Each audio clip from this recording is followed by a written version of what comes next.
I did not expect to hear this. There was all this talk about how it's going to erase the SnyderVerse. And this is saying the Flash definitely does not erase the SnyderVerse. Well, they need something to fall back on just in case James Gunn's thing doesn't work out. Also, maybe they are thinking about running it parallel and giving us Elseworld stories as the SnyderVerse. Let's check this out here. The Flash doesn't erase the SnyderVerse. In fact, it doesn't end it either. YouTube scooper Abdul Seal, I don't know how to pronounce that, has explained the SnyderVerse's fate in the new post-credit scene of The Flash. There have been several reports stating that the SnyderVerse bites the dust in The Flash. Those are either misinterpretations or clickbait. To say that both development and production on The Flash was difficult will be putting it nicely. Much like other DC movies, such as Suicide Squad and Justice League, The Flash suffered behind-the-scenes drama also. On top of the fallout between Warner Brothers and Zack Snyder, multiple DC projects found themselves either delayed or canceled.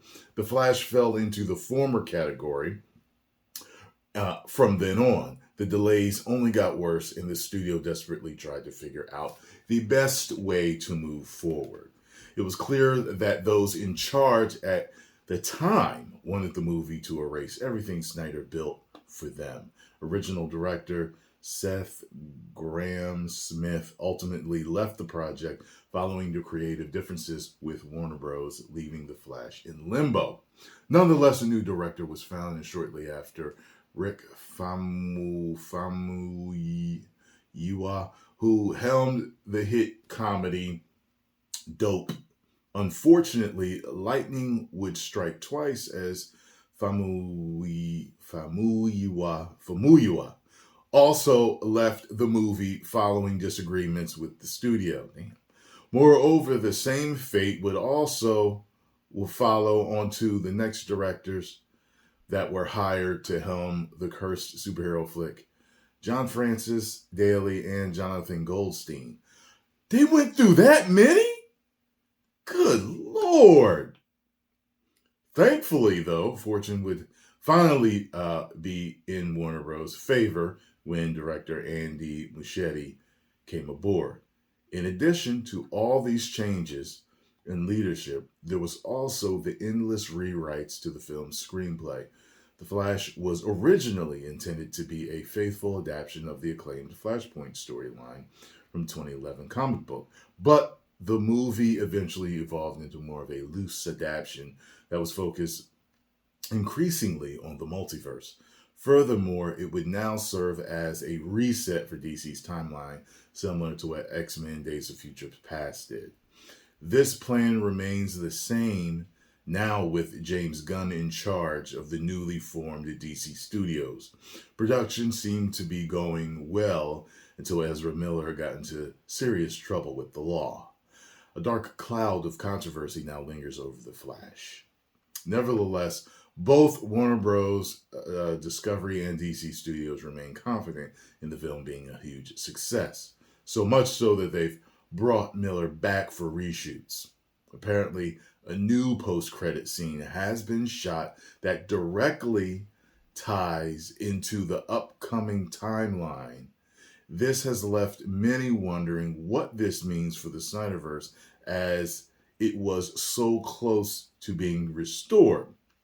Abdul shared that he heard regarding this new post-credit scene. Abdul is known for his various DC scoops that have been proven accurate on more than one occasion. When it comes to DC scoops, his track record is difficult to top. He elaborates how the scene in question was intended to center around Miller's Barry Allen and Jason Momoa's Aquaman. The pair are seen traveling. So there's a spoiler. So So the pair are seen traveling, having a drink, discussing the changes to the timeline caused by Alan. Of course, Aquaman is confused about the whole conversation. This hasn't changed, but what has been tweaked, Abdul explains, is that the original scene, Momoa was explaining to Miller that Batman has always looked like Michael Keaton. Also, that there's never been a Superman, only a Supergirl. This is what former DC Films president Walter Hamada had envisioned. Following his dismissal and Gunn's hiring, this scene has been reshot with Momoa now talking about a completely new Batman. No, not George Clooney's. He's chatting about the one that Gunn plans to eventually introduce. But where does this leave the SnyderVerse? Abdul went on to into detail explaining how that universe with Affleck's Batman and Snyder's vision are still out there. It hasn't been deleted, but rather lost in the multiverse. In other words, it doesn't close the door on the SnyderVerse, rather it keeps it open, thus potentially leaving it open for a revival, should the opportunity arise.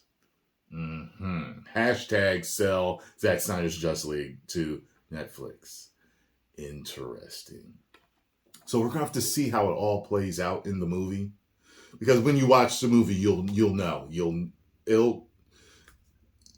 understand. Is it meant to be? Now, I know sometimes movies can be vague and stuff like that, but I mean, if this guy's track record is really good, then I'm more inclined to believe this quote unquote rumor or scoop rather than not believe it. So I'm down. Let's do this. Stop playing, WB. You already know what's up. Finish out the SnyderVerse. Finish out his plans. And you got James Gunn running side by side. We're getting multiverse. We're getting elsewhere. We're getting everything that we want. You make more money and more fans are happy. How does that not make sense? Exactly. 10 million subscribers. Woo!